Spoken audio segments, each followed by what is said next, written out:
Sampai sejauh mana sih kegilaan suatu negara itu bisa terjadi? Di negara ini, jumlah pengantin anak sudah mencapai angka fantastis, lebih dari 220 juta. Setiap tahunnya, hampir 1,5 juta anak perempuan di bawah umur dipaksa menikah. Rata-rata, 1 dari 10 anak perempuan di bawah usia 15 tahun sudah berstatus menikah. Bahkan di beberapa daerah yang sangat miskin, proporsi ini bisa melonjak hingga 30%. Mereka di sini sudah menganggap pernikahan anak sebagai tradisi dan adat istiadat. Dalam satu kali acara pernikahan massal, anak-anak kecil yang hadir bisa mencapai 3.000 orang.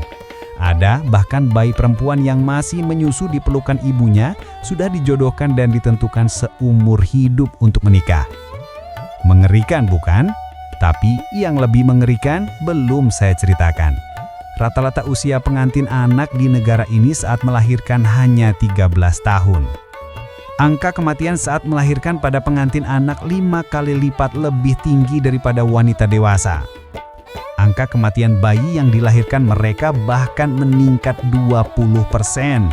Tapi mau bagaimana lagi, di negara ini mereka tidak punya pilihan. Yang lebih parah, negara ini dikenal oleh dunia karena citra kesucian dan agama yang seharusnya menjunjung tinggi kemanusiaan yang lebih beradab. Namun, coba lihat hasilnya. Ajaran agama mereka justru menetapkan bahwa anak perempuan usia 8 tahun harus menikah dengan pria 24 tahun. Katanya, ini demi menjaga kemurnian dan kehormatan mereka. Sampai di sini, kalian pasti sudah bisa menebak negara ini adalah pemimpin dalam kategori tak masuk akal. Siapa lagi kalau bukan si India.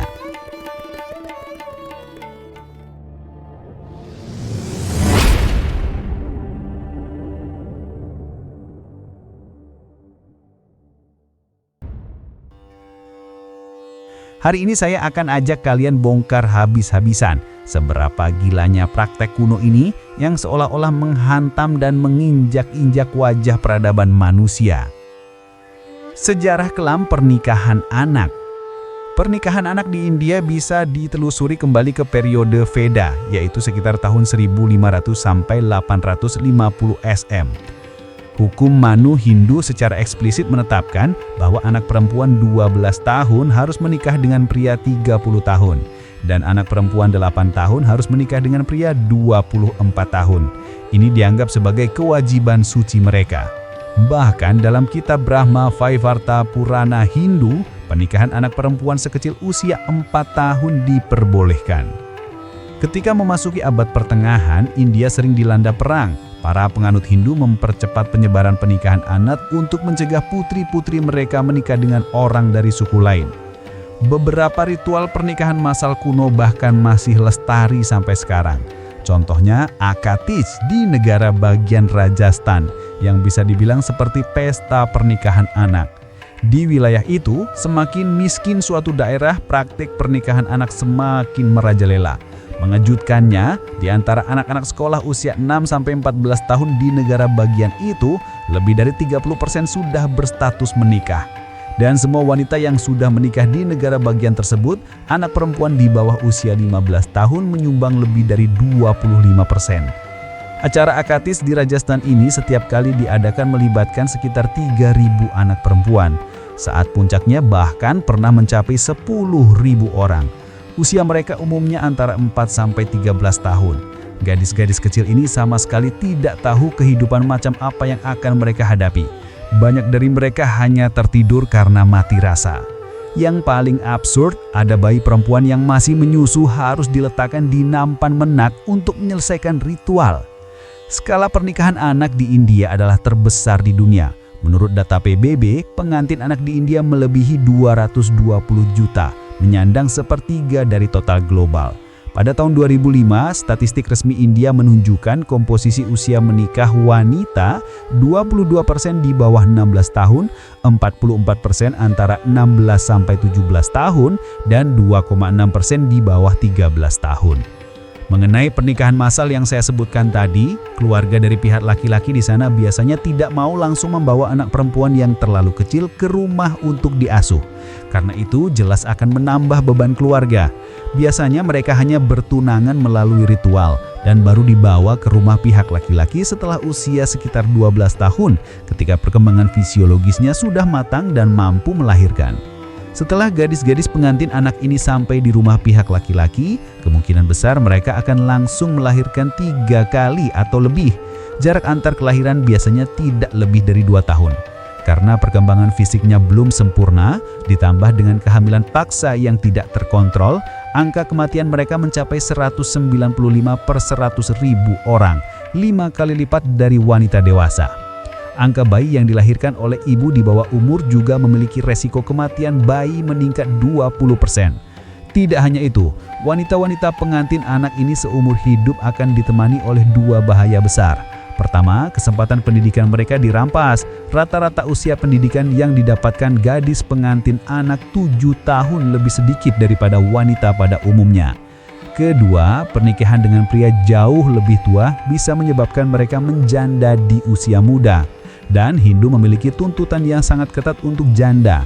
Tidak boleh menikah lagi seumur hidup dan tidak boleh berpartisipasi dalam kegiatan sosial. Contohnya di negara bagian Assam, janda usia di bawah umur mencapai 17%. Kedua dampak besar ini pada akhirnya menyebabkan wanita pengantin anak terjebak dalam siklus kemiskinan antar generasi. Jadi pertanyaannya, apa sih yang membuat India menjadi sebegini menyimpangnya? Akar penyebab pernikahan anak di India sepenuhnya dapat diatribusikan pada 3 racun utama. Pertama, belenggu agama. Hukum Manu yang saya sebutkan tadi adalah contoh klasik dari pengagungan pernikahan anak. Hindu bahkan menyebarkan ajaran bahwa ayah hanya bisa masuk surga jika putrinya menikah sebelum menstruasi pertamanya. Kalian bisa nilai sendiri ini sudah gila atau belum. Cuci otak semacam ini menjadi senjata pembunuh massal di daerah yang terbelakang dan miskin. Pernikahan anak diikatkan pada kewajiban moral seorang gadis. Bahkan para elit sosial yang mengenyam pendidikan normal pun tidak luput dari tahayul feodal ini. Contohnya pada tahun 1981, Menteri Sumber Daya Mineral Rajasthan menikahkan putri-putrinya yang baru berusia 8 dan 12 tahun. Racun kedua adalah lingkaran setan kemiskinan ekonomi.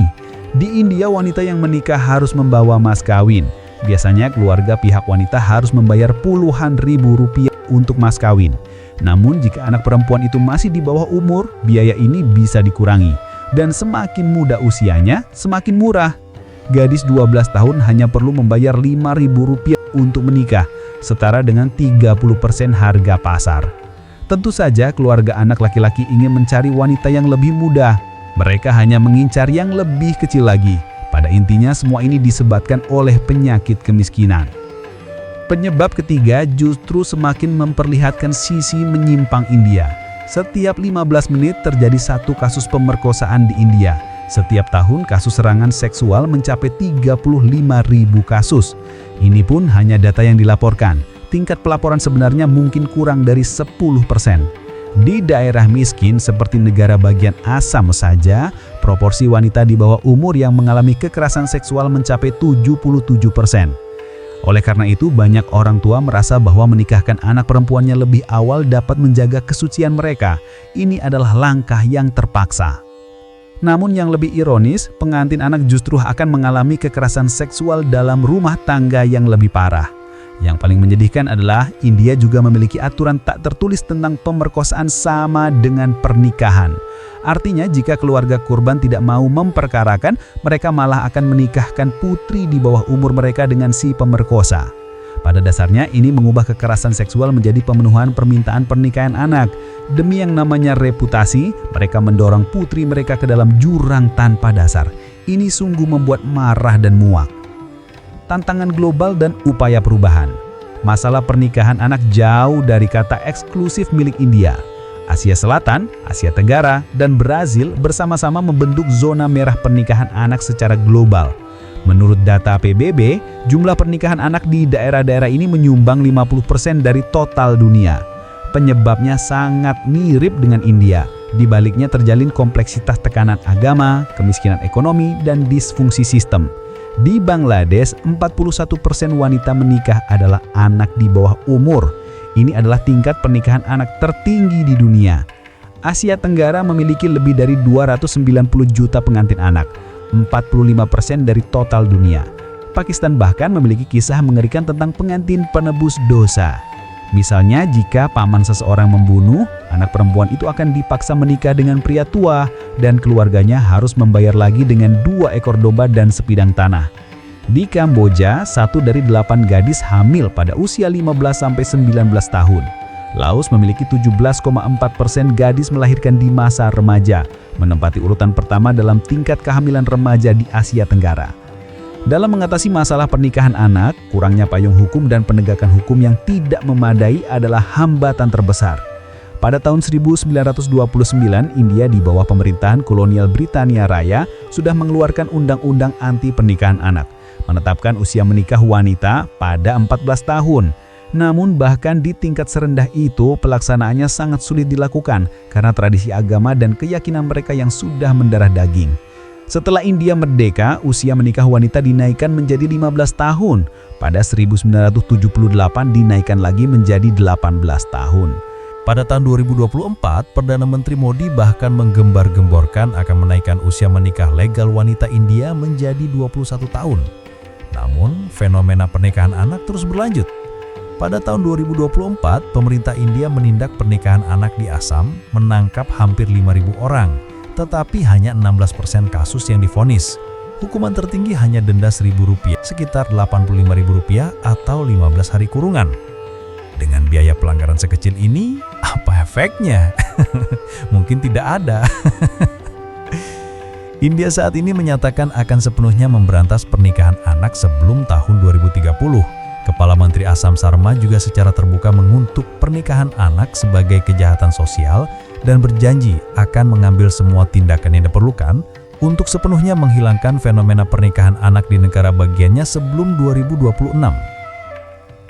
Namun, pada tahun 2017, Mahkamah Agung India mengeluarkan keputusan penting yang menyatakan bahwa berhubungan seks dengan istri di bawah umur merupakan kejahatan pemerkosaan. Ini memberikan senjata hukum penting untuk melindungi hak-hak gadis pengantin anak. Di luar India, larangan pernikahan anak juga gencar dilakukan. Pada tahun 2018, pemerintah Thailand melarang pernikahan bagi remaja di bawah 17 tahun. Pada tahun 2021, Filipina mengesahkan undang-undang yang melarang dan menjatuhkan hukuman untuk pernikahan anak, secara jelas mendefinisikannya sebagai ilegal. Mereka yang mengorganisir atau terlibat dalam pernikahan anak dapat dihukum hingga 12 tahun penjara. Meskipun tingkat kehamilan remaja di Laos termasuk yang tertinggi di Asia Tenggara, cakupan layanan kesehatan reproduksi telah meningkat dari 35% pada 2017 menjadi 52% pada 2024. Kalau di Indonesia, batas usia menikah di Indonesia pada tahun 2024 adalah 19 tahun untuk pria dan wanita, sesuai dengan Undang-Undang Nomor 16 Tahun 2019. Ini adalah pertempuran yang menguji batas peradaban. Kali ini, saya tidak akan pesimis. Saya berharap India bisa memenangkan pertempuran ini. Saya berharap Asia Tenggara bisa memenangkannya. Begitupun Indonesia yang sampai saat ini masih marak pernikahan di bawah umur.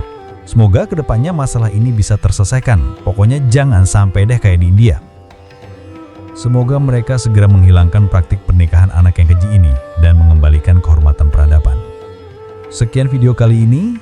Masih banyak kalannya dari India yang akan saya bagikan di video-video selanjutnya. Sampai jumpa lagi di video berikutnya. Dadah!